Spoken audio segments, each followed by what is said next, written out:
সবার পড়ালেখা একরকম না, বা আমি কোনো একটা নির্দিষ্ট ওয়ে বলে দিলাম ওরে ওটাই ফলো করা লাগবে, এটা না করলে সে অসফল হবে, এরকম দাবি করার ধৃষ্টতা আমার নাই।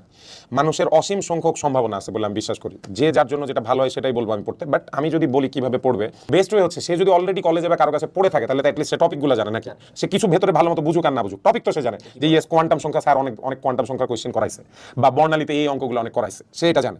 এখন সে যেটা করবে, যেহেতু সে টপিক জানে, সো এবার যে সেটা করবে সেটা হচ্ছে যে প্রত্যেক চ্যাপ্টারেরই শেষে দেখবা অনেকগুলা হচ্ছে ওই যে জ্ঞানমূলক প্রশ্ন দেওয়া থাকে, অনেকগুলো অনুধাবনমূলক প্রশ্ন দেওয়া থাকে, দেখবে ওগুলোর পাশে প্রত্যেকটার পাশে কোন বোর্ডে কোন সালে আসছে না আসছে এগুলো লেখা থাকে, কোনটা মাল্টিপুল বার আসছে এটা লেখা থাকে, তারপর উদ্দীপক দেওয়া থাকে, এমসিকিউ দেওয়া থাকে। আমার কথা হচ্ছে ও অলরেডি যে পার্টটুকু পড়েছে সেই পার্টটুকুর কি কি প্রশ্ন আসছে সেটার একটা থরো ইনভেস্টিগেশন দিবে, যে এই পাঠটুকুর ভেতরে দেখতে পাচ্ছ অরবিটাল কাকে বলে, এটা 14 বার বিভিন্ন বোর্ডে আসছে, কোয়ান্টাম সংখ্যা কাকে বলে, এটা 12-13 বার বোর্ডে আসছে, পাউলির বর্জন নীতি ব্যাখ্যা করার প্রশ্ন উদ্দীপকের 3 মার্কসের কোয়েশ্চেনে, এটা মোটামুটি 6-7টা আলাদা আলাদা বিভিন্ন বোর্ডে আসছে।